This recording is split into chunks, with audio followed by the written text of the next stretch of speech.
नमस्कार, जनमंच जनता की आवाज में आपका स्वागत है। मैं हूं आशीष पाराशर। इस 26 जनवरी को हम हमारा गणतंत्र दिवस मनाएंगे।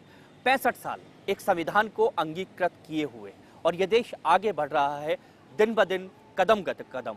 लेकिन अब सोचने की जरूरत है, विचार करने की जरूरत है कि आखिर इन 65 सालों में ये देश कितना परिपक्व हो चुका है। क्या जिन व्यवस्थाओं को हमने अंगीकृत किया था, जिन व्यवस्थाओं को हमने, संविधान को हमने अंगीकृत किया था, क्या अब हम उसके लिए पूर्ण रूप से परिपक्व हो गए हैं? और इसी चर्चा में हमारे साथ जो लोग मौजूद रहेंगे, मैं उनका परिचय कराना चाहूँगा। हमारे साथ यहाँ पर हैं जसबीर सिंह जी, भारतीय जनता पार्टी से हैं, सुशील शर्मा जी कांग्रेस से हैं, मानचंद खंडेला जी हैं, प्राध्यापक हैं, एन.के. खींचा साहब हैं, जनमंगल इनकी संस्था है उसकी तरफ से, राहुल है, छात्र हैं, आशुतोष पंत हमारे साथ हैं, लेक्चरर हैं। ये सब हमारे साथ इस चर्चा में बने रहेंगे। सबसे पहले शुरुआत तो मैं जसबीर सिंह जी आपके साथ करता हूँ।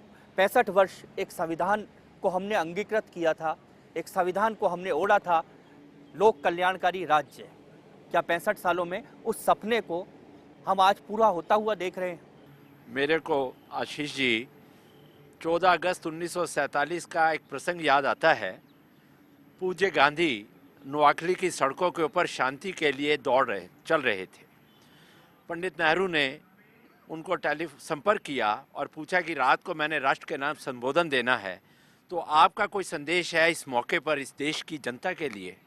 तो पूज्य गांधी बोले कि आज रात के बाद हिंदुस्तान में वाइस राय की जगह प्रधानमंत्री होगा। ये मैं जो जनता को संदेश देना है उस दिन के लिए रुक रहा हूँ जिस दिन भारत के किसी भी नागरिक की आंखों में आंसू नहीं होंगे। तो मेरे को वो प्रसंग याद आता है। आज आप बता रहे हैं 65 साल हो गए इस देश के गणतंत्र को बने हुए। संभावनाएं बहुत थी, किया बहुत कुछ जा सकता था, हालांकि बहुत कुछ हुआ है, लेकिन बहुत कुछ किया जा सकता था। जनता की अपेक्षाएं पूरी नहीं हुई हैं, प्रयास हमारे को करने पड़ेंगे। संभावनाएं पूरी हैं, उस वेग के साथ काम करना पड़ेगा जो वेग हमारे स्वतंत्रता सेनानियों में उस समय था जब देश को आज़ाद करना था। खंडेला जी आपके पास आऊँगा। संपूर्ण प्रभुत्व संपन्न, लोकतंत्रात्मक, समाजवादी, धर्मनिरपेक्ष गणराज्य, हमने ये परिभाषा हमारे राष्ट्र की दी थी। इस परिभाषा का एक एक शब्द क्या आज हम विवेचन कर सकते हैं? देखिए, मैं ये कहना चाह रहा हूँ, गणतंत्र का मतलब होता है गणतंत्र पर गण का प्रभुत्व, लेकिन यहाँ बिल्कुल उल्टा हो रहा है। गण बिचारा हो गया है और तंत्र जो है दबंग हो गया है। और मैं 2-3 बातें आपसे ये कहना चाह रहा हूँ कि प्रियम्बल में ये लिखा हुआ है कि भारत में जो है समाजवाद की जो व्यवस्थाएं हैं उसको लागू किया जाएगा। आज पूरी तरह से पूंजीवाद आच्छादित है। दूसरी बात हम कहना चाह रहा हूँ, कहीं पे भी जो है संविधान में राजनीतिक दल का कहीं नामो निशान नहीं है, लेकिन आज सारा वर्चस्व जो है वो राजनीतिक दलों में और राजनीतिक दलों के कुछ नेताओं में हो गया है। हम ये कहना चाहिए, गणतंत्र की हम बात करें, आज पूरी तरह से हमारे यहाँ पर राष्ट्रपति शासन व्यवस्था की सी व्यवस्था हो गई है। यानी एक व्यक्ति मुख्यमंत्री तय करेगा, एक व्यक्ति वार्ड का सदस्य तय करेगा। और सवाल ये आता है कि जो भी कुछ है, देखिए मैं एक बात आपको, जब तक हम व्यवहार का उदाहरण नहीं देंगे आपको समझ में नहीं आएगा। दिल्ली में हम प्रधानमंत्री और भारतीय जनता पार्टी के राष्ट्रीय अध्यक्ष के नेतृत्व में चुनाव लड़ेंगे, जैसा हमने उन राज्यों में किया।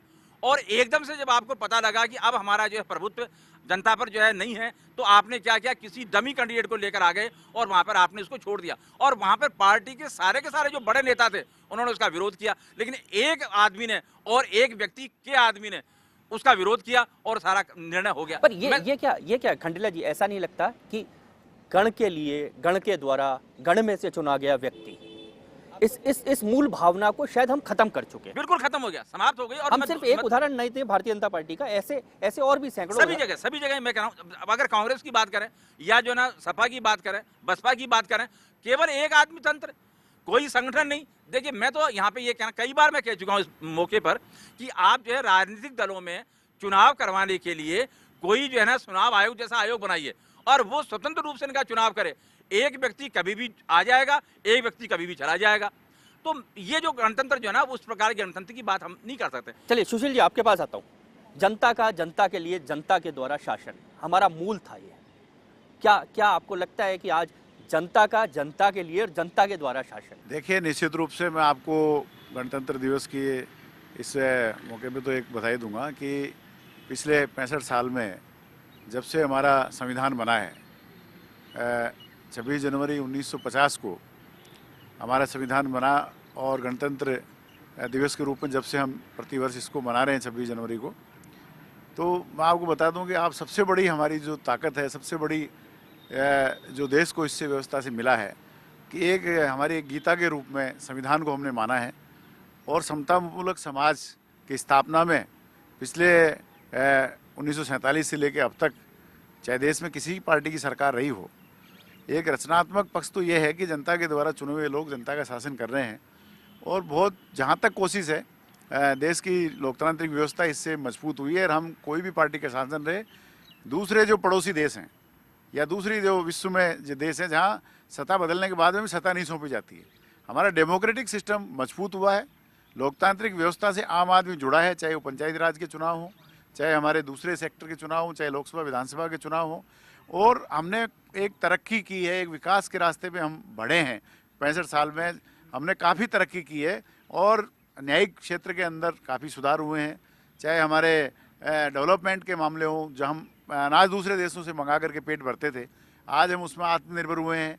चाहे तेल का मामला हो, चाहे हमारे बिजली का मामला हो, चाहे हमारे रेलवे का मामला हो, चाहे ट्रांसपोर्टेशन हो, चाहे रोड्स हो, देश ने हर क्षेत्र में तरक्की की है। पूरी दुनिया के अंदर इलेक्ट्रॉनिक के क्षेत्र में तो आप देखिए कि अमेरिका हो चाहे यूरोप हो, सभी देशों में हमारे नौजवानों ने बिल्कुल नाम बिल्कुल कमाया। मैं सुशील जी आपकी बात से सहमत हूँ कि एक उजला पक्ष हमारा जरूर है और बहुत महत्वपूर्ण है उस उजले पक्ष को सामने रखना। आशुतोष जी आपके पास आ रहा हूँ, बात चल रही थी लोकतंत्र की।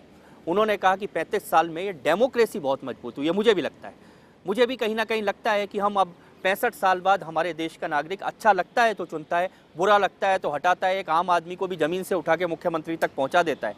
ये क्या मैच्योर डेमोक्रेसी अब हमारे इस देश में आने लगी है? बिल्कुल बिल्कुल, एक बात स्पष्ट है, आप सभी राजनीतिक विश्लेषक रूप से देख सकते हैं इस विश्लेषण को। देश में अब तक विचारधारा को साइड बाई रखा गया, व्यक्तिवाद चला। अब एक पर्टिकुलर विचारधारा लोगों को समझ में आ रही है। समस्या है कहाँ? मुझे ऐसा लगता है हम आम आदमी के रूप में जिन बातों को नहीं बोल पाते थे उसको अब खोल के बोल सकते हैं। जब भी हम कश्मीर जाते थे और कश्मीर जाने के बाद हमें ऐसा लगता था कि हम भारत के किसी अदर स्टेट में है, बिल्कुल विशेष या विदेश में है, यहाँ पर कुछ पर्टिकुलर विचारधारा की बातें नहीं कर रही। ऐसा क्यों? कोई पंजाब में अगर घूमने जाता है तो वो स्वच्छंद होकर घूम सकता है, अपनी बात रख सकता है। ऐसा आज भी दर्द कायम है कश्मीर में जो स्थितियां हैं, लेकिन फिर भी संपूर्ण देश में एक पर्टिकुलर विचारधारा अगर बढ़ रही है, एक पार्टी बढ़े न बढ़े, आज है कल नहीं हो, कोई और दूसरी पार्टी आए, लेकिन देशवादी विचारधारा आ रही है और उसका प्रतिनिधित्व एक व्यक्ति करता है। पॉपुलैरिटी आप सब देख रहे हैं कि किस व्यक्ति की पॉपुलैरिटी देश में बहुत ज़्यादा है। कौन प्रधानमंत्री के रूप में सबसे ज़्यादा अब तक पॉपुलर होकर इमर्ज हो रहा है? उसका कारण है एक प्रधानमंत्री भारत से बाहर जाता है और वहाँ जाकर के भारत की संप्रभुता और साथ में भारत की संस्कृति का एक हिस्सा भगवत गीता प्रधानमंत्री को गिफ्ट करता है। मुझे लगता है हर आम आदमी जो देश से जुड़ा हुआ है वो गर्व महसूस करता है। ऐसे गर्व महसूस करने वाले जितने भी दूसरा मेरा सुशील जी मैं आपके पास आऊँगा। गर्व के ऐसे मौके बहुत मर्तबा पहले भी आए होंगे।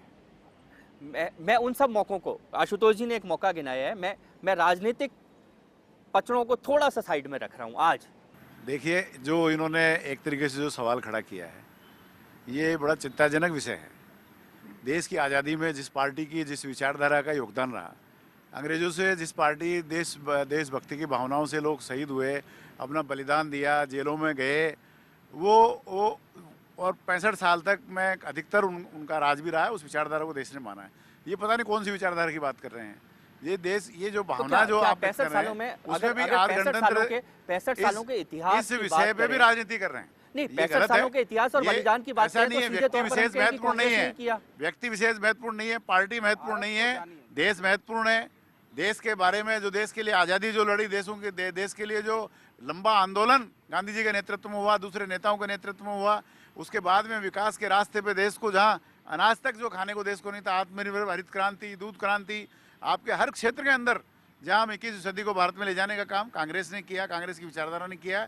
और सबसे बड़ी अगर कोई राष्ट्रवादी विचारधारा है तो वो कांग्रेस की विचारधारा है। इनके खुद के नेता जिसकी ये बात कर रहे हैं, वो खुद नहीं, आप सुनिए, आप जिस नेता की बात कर रहे हैं, 65 सालों में से 55 साल वो अटल जी या दूसरे नेताओं की बात नहीं कर रहे हैं। आप इन 65 सालों में से 55 साल महात्मा सत्ता में गांधी, रहे। उन नेताओं की बात कर रहे हैं, कांग्रेस की विचारधारा की बात कर रहे हैं। राज तो प्राप्त किया जा सकता है किसी भी विषय को लेकर के, लेकिन देश को चलाने के लिए कांग्रेस की विचारधारा, सबको साथ लेके चलने की विचारधारा ही आगे बढ़ सकती है, लेकिन देश सुशील को जी, मजबूती मिल सकती है। मेरा सवाल है, 65 सालों में से 55 साल आप सत्ता में रहे, क्या 55 साल में इस देश को जापान के मुकाबले नहीं खड़ा किया जा सकता? आज अगर हम पीछे हैं तो इसकी भी स्वीकार करना चाहिए आपको। देखिए, चुनौतियां भारत के सामने रही हैं, चुनौतियों के आप देखिए, आतंकवाद से चुनौतियां हमने इजराइल के सामने मुकाबला हमसे किया। ज्यादा थी। इंदिरा गांधी जी को शहादत देनी पड़ी, आपको देखिए कि राजीव जी को शहादत देनी पड़ी।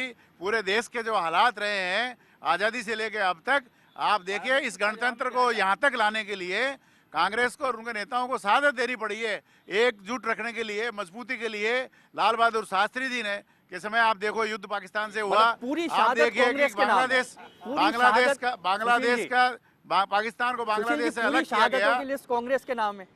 पूरा इतिहास आप देखिए ना, इस देश को आज तक जो हम खंडेला जी, गौरव के आपके साथ पास ही कह आता हूं सकते मैं। हैं। आप सुशील जी, एक लाइन में बोल कहना रहे हैं एक चाहता हूं, एक लाइन में कहना चाहता हूं कि भारत के प्रधानमंत्री ने अभी गुजरात के अंदर क्या शब्द कहे कि भारत देश ने पिछले 65 साल में बहुत तरक्की की है, हमारे भारतीय नागरिकों को बाहर जाने की जरूरत नहीं है, और बाहर जो चले गए हैं वो यहाँ आए। भारत ने बहुत तरक्की की है, एक अच्छा वातावरण देश में बना है। वो वातावरण 6 महीने में नहीं बना है, वो वातावरण पिछले आजादी 1947 से लेके आज चलिए, तक मैंने जो मान विकास लिया, हुआ है, मैंने मान उसकी लिया वजह से सुशील जी। बना। आप मोदी जी ने 65 साल का क्रेडिट आपको दे दिया, मैंने मान लिया। खंडेला जी, खंडेला जी, पहले में नहीं बना है। एक नहीं, आपको भाषण सुशील सुनने के लिए जी, नहीं बैठा हूं मैं यहाँ। एक पार्टी ने 65 साल में क्या किया, मैं कह रहा हूं 6 अंतरिक्ष शक्तियों में से एक है, 4 सैनिक शक्तियों में से एक है, 6 परमाणु शक्तियों में से एक है, 6 जो आपकी जो अर्थव्यवस्था है 3 उनमें से एक है, सबसे ज्यादा तेजी से विकास करने वाला भारत राष्ट्र है। मैं ये कह रहा हूँ ये छद्मपना है कि साहब कुछ नहीं किया आपने, तो अगर कुछ नहीं किया तो आप यहाँ पर आज हैं कैसे? और मैं एक बात ये कहना चाह रहा हूँ, जिस प्रधानमंत्री की बात करें, ये मैं कह रहा हूँ ये गणतंत्र है, और यहाँ पे वास्तव में गण का जो है महत्व होना चाहिए।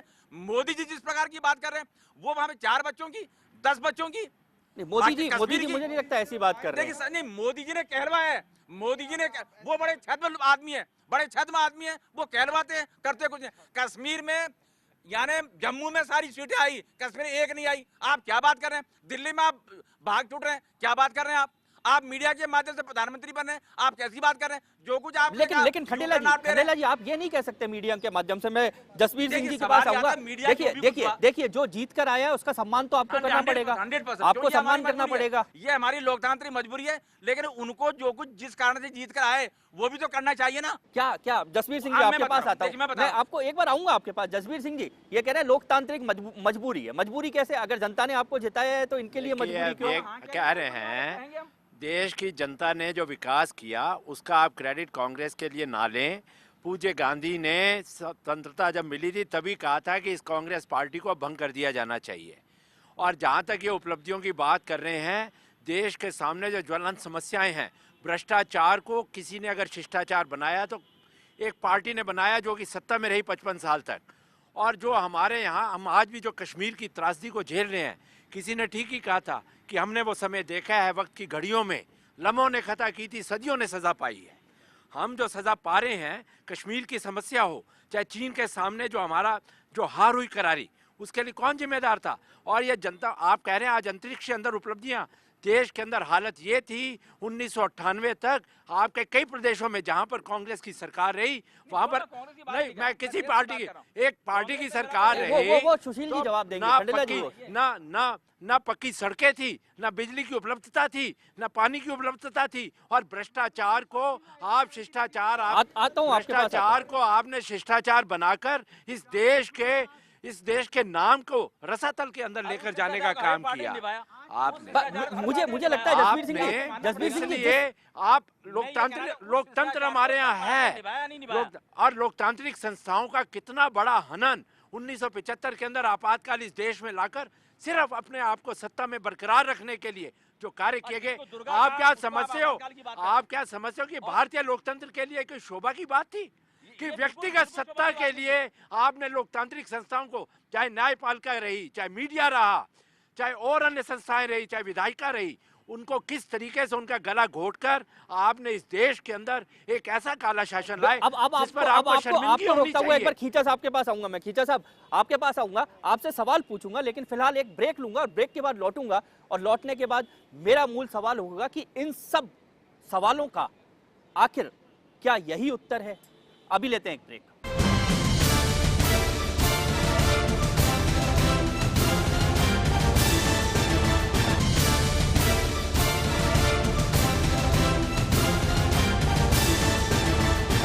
ब्रेक के बाद कार्यक्रम में एक बार फिर से आपका स्वागत है। ब्रेक से पहले हम चर्चा कर रहे थे जसबीर सिंह जी के साथ। अब खींचा साहब के पास आते हैं। खींचा साहब, मूल समस्याओं की जब हम बात करते हैं, मुझे लगता है इस देश में मूल समस्याओं की बात करो, लोगों के अधिकारों की बात करो, आर्थिक पिछड़ेपन की बात करो, तो सारी चर्चाएं घूम फिरकर एक राजनीति में आकर अटक जाती हैं और वहीं उसको समाप्त कर दिया जाता है। क्या देश की समस्याओं को हल करने का इससे बेहतर कोई तरीका है? जी हाँ, बहुत अच्छा तरीका है। अपने को पार्टी पॉलिटिक्स में नहीं उलझना चाहिए, कंट्री फर्स्ट होना चाहिए, नेशन फर्स्ट होना चाहिए। आज नेशन फर्स्ट की कोई बात नहीं करता, आज पार्टी विशेष की बात करते हैं। ये देश के लिए बहुत ही दुर्भाग्य की बात है। देश के लिए कंट्री फर्स्ट है, नेशन फर्स्ट है, उसके लिए विज़न होना चाहिए, उसके लिए मिशन होना चाहिए, उसके लिए फिर एम होना चाहिए और फिर ऑब्जेक्टिव बनना चाहिए और देश को सामने रख कर के करना चाहिए। पार्टी को सामने रख कर के कभी काम नहीं करना चाहिए, व्यक्ति को सामने रख कर के भी काम नहीं करना चाहिए। काम करना चाहिए कि नॉलेज कैसे बढ़े, स्किल कैसे बढ़े, एटीट्यूड कैसे बदले। बेसिक बात है, जनता का एटीट्यूड बदलना चाहिए। हम देश में जो राजनीति की बात करते हैं, राजनीति से हमारा देश का भला नहीं होगा। देश का भला होगा क्वालिटेटिव गणतंत्र बनाने से। क्वालिटेटिव गणतंत्र। खंडेला साहब, आपके पास दोबारा आ रहा हूं। जिन विषयों को लेकर अभी चर्चाएं चल रही थी, चाहे राजनीतिक विषयों को लेकर हो, पर आपको नहीं लगता कि मैं, मेरा परिवार या मेरा एकाधिकार, लोकतंत्र के मायने ये रह गए? दोनों राजनीतिक दल बैठे हैं, इनकी पार्टी परिवार पर आधारित है तो इनकी एक व्यक्ति पर। क्या मैं एक बात ये कहना चाह रहा हूँ कि अगर मान लो आप पता नहीं किसको परिवार मान रहे हैं, अगर इनकी पार्टी यानी कांग्रेस पार्टी परिवार पर है तो बीजेपी अकेली परिवार के ऊपर, वो आरएसएस परिवार है। उससे बड़ा कोई परिवार नहीं है और उससे बड़ा नियंत्रक, उससे बड़ा निरंकुश, उससे बड़ा घोर अलोकतांत्रिक, उससे बड़ा तानाशाही की प्रवृत्ति वाला, फासिस्ट प्रवृत्ति वाला कोई जो है ना पार्टी नहीं है और घर नहीं है। और उससे सारा का सारा नियंत्रण होता है। आप नहीं मानेंगे कांग्रेस में परिवार है? नहीं, परिवार है, बिल्कुल 100 है, बिल्कुल। तो आप अगर उसको स्वीकार नहीं करेंगे तो आप अगर कांग्रेस पार्टी में गांधी परिवार को समाप्त कर दे, पार्टी समाप्त हो जाएगी। मैं यहाँ तो परिवार में मान रहा हूँ, बिल्कुल कह रहा हूँ मैं। लेकिन सवाल ये आता, अब क्या हो गया? अभी तो परिवार का मतलब क्या होता? कम से कम 5 आदमी, अब तो केवल 2 ही आदमी रह गए उसमें। यानी एक तो जो है कि नरेंद्र मोदी है, दूसरा अमित शाह है, यही परिवार में रह गए। अब तो आरएसएस भी खत्म हो गया। तो मैं कह रहा हूँ ये जो चीजें है ना, ये वास्तव में इसको ठीक करने वाली बात है। और मैं यहाँ पे ये कहना है, परिवारवाद की बात है, उसका विरोध करना पड़ेगा। हमें लोकतंत्र का समर्थन करना पड़ेगा, लोगों का समर्थन करना पड़ेगा, लोगों की नीतियों का समर्थन करना पड़ेगा। इससे बड़ी त्रासदी क्या होगी कि प्रियम्बल में समाजवाद और व्यवहार में पूरी तरह से पूंजीवाद, और पूंजीवाद भी किसका? कुछ लोगों का पूंजीवाद। और आप क्या ये इस सवाल पर आप आए? सुशील जी आपके पास आ रहा हूँ इसी सवाल के साथ। हम बढ़ने वाले थे समाजवाद की तरफ और धीरे धीरे पूंजीवाद पे देश आकर घूमता हुआ कहीं ना कहीं नजर आ रहा है। कुछ लोग हैं जिनके पास पूंजियां हैं, जिनके पास सत्ता है, सत्ता जिनके इर्द गिर्द है। आप देखिए कि पिछले 65 साल में जो तरक्की हुई है, जो प्रोग्रेस हुई है, इस लोकतांत्रिक प्रक्रिया को मजबूत करते हुए हम यहाँ तक पहुँचे हैं। समय समय पर अंतर्राष्ट्रीय विषय और अंतर्राष्ट्रीय दबाव और देश के पूंजीवादियों का दबाव हमेशा से ही रहा है और अभी तो और ज़्यादा बढ़ गया है। वर्तमान हालात में तो सारा सिस्टम ही भारत का प्रधानमंत्री आम आदमी से मिलने के बजाय देश के सबसे बड़े धनी अंबानी से मिलता है, अडानी के हवाई जहाज़ में चलता है। और ऑस्ट्रेलिया में कोयले के खदानों पे खनन करने के लिए 6,200 करोड़ क्या कहते हैं उसको डॉलर्स गरीब जनता के रॉबर्ट वाड्रा करते हैं तब आप नहीं बोलते थे। ऐसा जब सब रॉबर्ट वाड्रा करते थे तब आप नहीं बोलते थे। हाथ में पूरा देश चला गया है। सारे अंबानी और अडानी इस देश को चलाने में लग गए हैं। सुशील जी मैं एक बात पूछता हूं, आपके टाइम रॉबर्ट वाड्रा ने जब किया, आपके टाइम रॉबर्ट वाड्रा ने किया, 4 मंत्री जेल में गए, कोयला घोटाला हुआ, तब क्यों नहीं सुधार की एक तस्वीर पेश की गई कि हमारी पार्टी से हम इनको निकाल के बाहर करते हैं? समर्थित दल थे, उन लोगों की वजह से सारा हुआ और उसकी सजा हमें मिली। हम विपक्ष में बैठे हैं, लेकिन जो लोग आए हैं इस माने वो तो उससे भी ज्यादा बड़ी गलतियां कर रहे हैं। जो जिन लोगों से देश को बचाना है, समाजवादी समता मूलक समाज की स्थापना करनी है, उसके बजाय सेठों की सेवा हो रही है, उनको उनके इशारे पे सारी व्यवस्था चल रही है और पूरा देश जान रहा है। वही मीडिया सबको दिखा रहा है किस तरह से सेठों के साथ मिला जा रहा है, किस तरह उन लोगों के हवाई जहाजों में उड़ा जा रहा है, किस तरह सारा उनके पूरी व्यवस्था उनको नियंत्रण में दी जा रही है। रोकूंगा भंडारी और साहब जहाँ हमारे तक साथ है। मैं भंडारी दूसरा- साहब, दूसरा अभी सवाल- भंडारी साहब हमारे मैं साथ। जो एक सवाल आपने किया था, मैं आपको एक बात बता, आपने एक सवाल किया था परिवारवाद का। परिवारवाद ऐसी कोई बात नहीं है। पूरी पार्टी का जो विचारधारा है, पूरा नेतृत्व जो है, चुने हुए लोग, एक चुनी हुई व्यवस्था है, कांग्रेस का एक संविधान है, उसके तहत लीडरशिप तय होती है। तो कांग्रेस का आप क्या कार्यकर्ता, आप क्या कांग्रेस आप की क्या लीडरशिप आप क्या और आपकी पार्टी के लोग, पार्टी की सदस्यता, आपकी पार्टी के लोग सारे थोड़े मंचों पे कार्यकर्ता बोलने ये तय करता है कि हमारा नेता कौन होगा। क्या- ये क्या जो आप ये तय आरोप करते गलत है। पार्टी की कांग्रेस का कार्यकर्ता ही कांग्रेस के नेता तय करेगा, और कांग्रेस के अधिवेशन में ही कांग्रेस का नेता तय होता है, सर्वसम्मति से होता है, चुन के होता है। एक पार्टी की आंतरिक प्रक्रिया है। पर वो क्या दूसरे पर लोगों क्या को, आप ये पार्टी से तय बाहर करते के हैं कि लोगों गांधी इसके परिवार बारे को में बाहर तय कर करने दीजिए? का अधिकार नहीं है। ये क्या- पार्टी का आंतरिक मामला है। क्या सुशील जी, चलिए भंडारी साहब, ये मानेंगे नहीं, ये कोई नहीं मानेंगे, राजनीतिक लोग हैं। मैं आपके पास आता हूँ, आप काला कोट पहन के बैठे हैं, थोड़ा सा न्याय की उम्मीद बातों में तो करता हूँ। जिस वो समता मूलक समाज, लोकतंत्र, पूंजीवाद, इन सब विषयों पे बड़ी बड़ी चर्चाएं मैं सुन रहा था, और वो चर्चाएं केंद्रित हो जाती हैं हमारे राजनीतिक दलों में एक दूसरे की छींटाकशी पर। हम 65 साल के हमारे लोकतंत्र की बात कर रहे हैं। आशीष जी, 65 साल इस देश को आज़ाद हुए हो गए, नहीं, मैं लोकतंत्र हम गणतंत्र दिवस मना उसमें रहे कर हैं। रहा हूँ। लेकिन आप देखिए, आज भी हमारे हिंदुस्तान के अंदर 70% लोग अनपढ़ हैं, मकान रहने के लिए नहीं है, पीने के लिए पानी नहीं है, मतलब खाने के लिए नहीं है। तो आज़ादी का मतलब क्या हुआ? लोकतंत्र का मतलब क्या हुआ? लोकतंत्र का मतलब ये था कि जनता का राज होगा, जनता के लोग चुन के आएंगे और जनता के दुख दर्द को समझेंगे। पहले राजाओं के राज थे, लेकिन अब क्या हो गया? दोनों पार्टियां इस प्रकार की हो गई हैं कि सिर्फ लूटने के अलावा कोई काम नहीं करना है जनता के लिए, कि दर्द किसी का नहीं है। आप देखिए, अगर कोर्ट ना हो तो यहाँ पर आप ये रैन बसेरे वगैरह आपको कहीं नज़र नहीं आए। ये कोर्ट होने से रैन बसेरे बने जा रहे हैं, बच्चों को स्कूल में ध्यान दिया जा रहा है, खाने में गड़बड़ तो ध्यान दिया जा रहा है, इन गड़बड़ों को पकड़ा जा रहा है, लेकिन फिर भी सेक्शन 9 का लाभ लेकर के इनके खिलाफ में चालान पेश नहीं हो पा रहे। यानी कानून को भी इन लोगों ने जकड़ दिया है। और अभी भी एक नया कानून और ला रहे हैं कि अब जो जजों को अपॉइंट करेंगे वो भी ये इसमें राजनीतिक लोगों का होगा।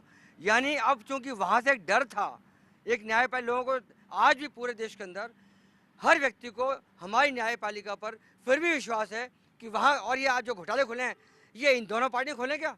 ये मिले हुए थे, सिर्फ न्यायपालिका थी जिसने घोटाले खुले और सारे काम हुए। ये बिल्कुल। और इसी सवाल के साथ मैं जसबीर सिंह जी आपके पास इसलिए आता हूँ क्योंकि अब आपको नहीं लगता कि लोकतंत्र के जो खंभे हैं उनमें लोगों के विश्वास एक एक करके खत्म होते जा रहे हैं। नेताओं के घर पर अब भीड़ नहीं लगती है, अब लोग कलेक्टरों के घरों पर अर्जियां देने नहीं जाते हैं। लोगों का विश्वास अब थोड़ा बहुत बचा है तो न्यायपालिका पर बचा है, या मीडिया के दफ्तरों पर आज भी लोग अपनी शिकायतें लेके आते हैं। इन दो स्तंभों की कमजोरी ने इस देश को नुकसान किया है। आप सही कह रहे हैं आशीष जी।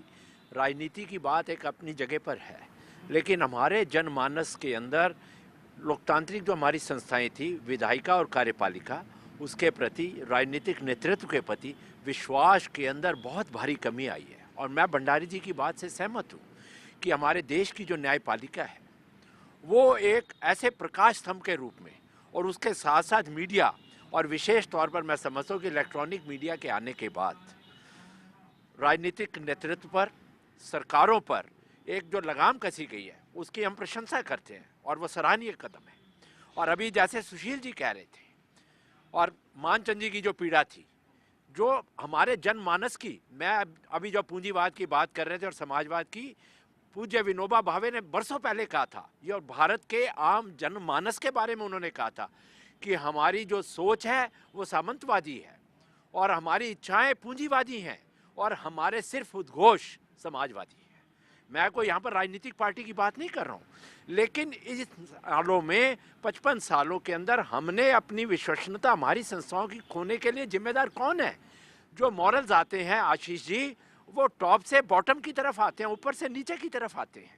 आज अगर हम अपने प्रेरणा पुरुष सुरेश कलमाड़ी को बनाएंगे, डी राजा को बनाएंगे और काला धन ले जाने वालों को बनाएंगे, तो इनको बनाएंगे तो क्या हाल होगा, क्या हश्र होगा हमारा। तो हमारे को इस सोच के ऊपर चलना पड़ेगा कि हम अपनी लोकतांत्रिक संस्थाओं को कैसे मजबूत करें और उनकी विश्वसनीयता कैसे बनाएं।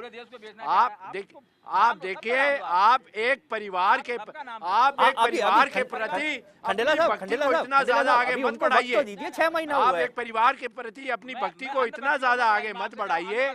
मैं कहता हूं, आपने समाज के अंदर हमारी गवर्नेंस को जो सैक्रिफाइस किया गया, हमारी गवर्नेंस की जो शोचनीय हालत हुई, और जैसा अभी भंडारी जी कह रहे थे, खाने के लिए पीने के लिए अगर स्वच्छ पानी नहीं है, इसके जिम्मेदार शासकों को होना पड़ेगा।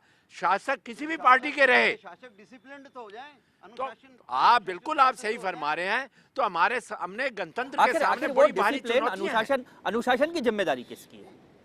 बड़ा सवाल ये भी है। अनुशासन, बिल्कुल। शासन पर अनुशासन की Yes, जिम्मेदारी। पहले हम अगर खुद अनुशासित होंगे तभी हम शासन के काबिल हैं।